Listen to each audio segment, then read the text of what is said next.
Hello and welcome to ACC League Tools for WordPress. In this video I'm going to show you about a new feature that we added called rule sets. The idea here is that you're able to create reusable rule sets instead of having to manually populate the rules tab of every championship or event. So you'll notice down here in the menu we now have this new rule sets item. Also, while I'm talking about the menu, it's worth noting that we've removed a number of add items from here because it's just getting too big. In order to add things now, you'll have to go into the list and click the add button. A little bit less convenient, but that menu was getting way too cluttered. So you can see I've defined a few rule sets here.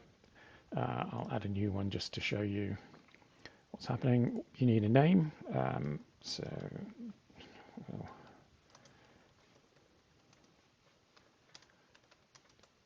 give it a name. I've got one previously called demo rule set, so we'll call it rule set 2. You then have to choose whether it's for a championship or an event, so we'll go with championship, and we'll just put something in here.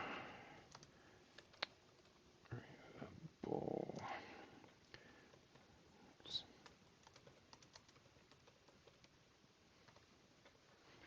Okay, and of course with this, as you could be with the rules tab, you can use these tools here to, and these styles here to create your styles, headings, etc., add pictures, etc. We will save that one and go back to our rule sets list, and that should be, that's sitting there. Can edit it, go back into the same thing and make changes. The advantage here now is if I make some changes, any championship or event, if it's an event one that is using this rule set, they will be updated automatically, as will the rules as they're displayed on the main website. I didn't change that, so we go back to rule sets. So now if I go to a championship, and let's look at this one first. You'll see here on the main general tab there is a new rule set field, and the list of championship rule sets are displayed here, so you can choose the rule set from there. And then on the rules tab, instead of giving you the editor to put hard-coded rules in, you'll see it tells you you're using a predefined rule set, but we do display for your convenience the rules here, and they will be formatted with all the HTML settings, etc., that you had, that you've included. If I look at this one, perhaps. Oh, no. Okay.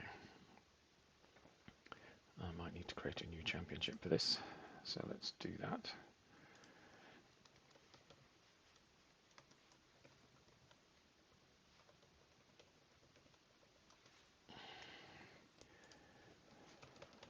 Just put some rubbish in here and pick any old date, it doesn't matter.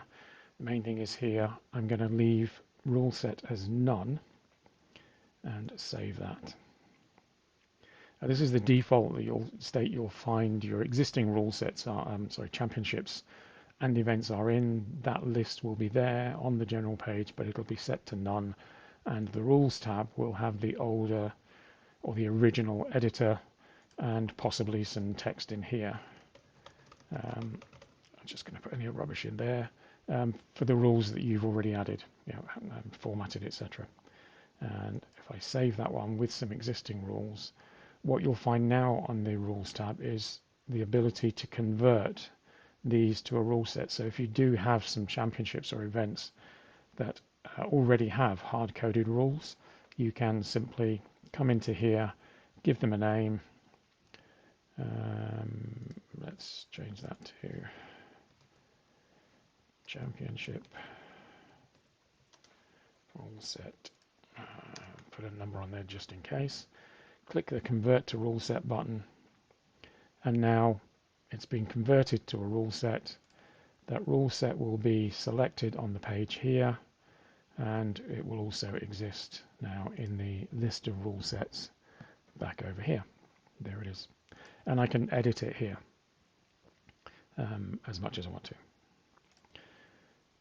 And as I said, I've been saying events are the same.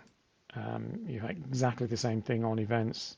There's a new field here to select an existing rule set, and the rules tab behaves the same as it does for a championship. It's just showing you the rules one here, and if you have existing events with their own custom rules, then you'll be able to convert those to an event rule set in exactly the same way as I just showed you with the championship.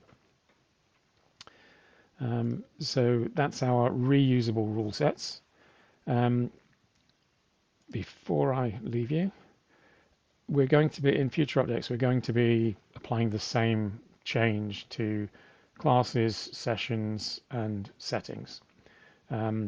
So whether it's on an event or a championship, you're going to be able to select, instead of having to repeatedly create the same. For example, you might have in many events or championships a GT3 Pro. In future, you'll be able to create that as a standalone class and then select it and add it to existing championships and classes. And similarly for sessions, you'll be able to set up effectively templates for your sessions and then just add the sessions in there to make it much easier to build an event or a championship, and the same with ACC settings. So watch out for those in future updates. Thanks for watching, and I'll see you in the next one.